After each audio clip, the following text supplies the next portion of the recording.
নমস্কার, cook with চৈতালিতে সবাইকে স্বাগত। আজকে আমি আপনাদের সাথে আমুদি মাছের ফ্রাইয়ের রেসিপি শেয়ার করব। এর জন্য আমি মিক্সিং জারে ধনে পাতা, 2 থেকে 3টে কাঁচা লঙ্কা, 1 ইঞ্চি আদা, 5-6 কোয়া রসুন আর সামান্য পরিমাণে লবণ দিয়ে পেস্ট বানিয়ে নেব। এবার একটা প্লেটে মাছগুলো ভালো করে ধুয়ে নিয়ে নেব। তাতে যে পেস্টটা বানালাম সেই পেস্টটা ভালো করে মাখিয়ে নেব। মাছের গায়ে পেস্টটা লাগানো হয়ে গেলে মিনিট 10 রেখে দেব।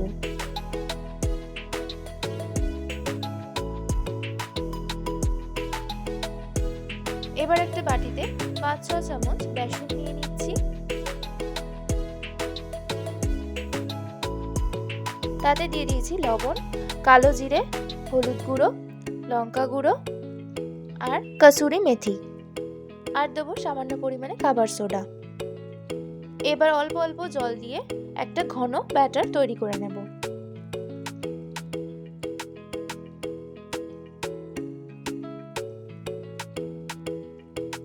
এবার কড়ায় সাদা তেল গরম করে নিয়ে ম্যারিনেটেড মাছগুলো বেসনে চুবিয়ে তেলে ডিপ ফ্রাই করে নেব।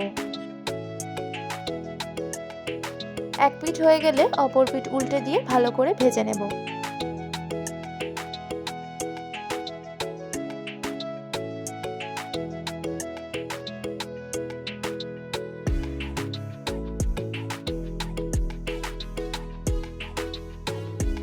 ভালো করে ডিপ ফ্রাই করে নিলে রেডি আমুদি মাছের ফ্রাই। রেসিপিটা ভালো লাগলে অবশ্যই লাইক এবং শেয়ার করে দেবেন এবং কমেন্ট করে জানাবেন কেমন লাগলো। ও আরও নতুন নতুন রেসিপি পাওয়ার জন্য কুক উইথ চৈতালি চ্যানেলটি অবশ্যই সাবস্ক্রাইব করে দেবেন।